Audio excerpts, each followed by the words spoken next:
Yo! Upon utilizing the bag during home visit, you are aware that the weighing scale is located in which area? Letter A, top. Letter B, rear. Letter C, center. Or letter D, none of the above. PLM, what is your answer? A, B, C, or D? The correct answer is...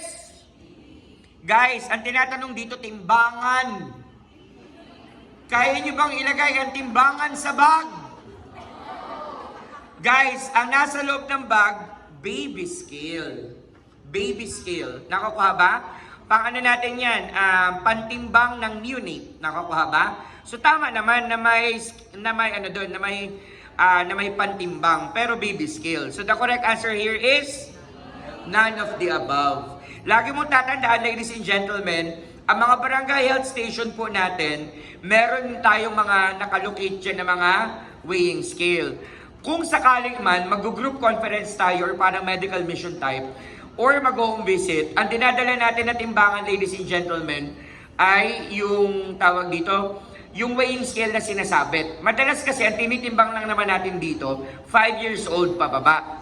Pag adult kasi, na-estimates na yan.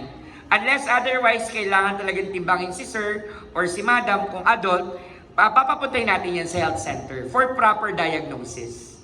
Nakukuha ba? And assessment. Are you with me? Yes. So, yun. But for here, ladies and gentlemen, the correct answer is none of the above. Again, baby scale po yun. May dalawang klase yan.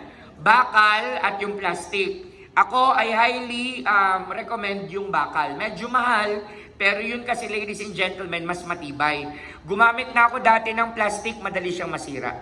Nakukawa yung bata. Are you with me? Again ha, ang tinitimbang natin madalas yan bata. Ba't ba tayo nagtitimbang ulit? Checking for nutrition. Diba? Nutrition. Next.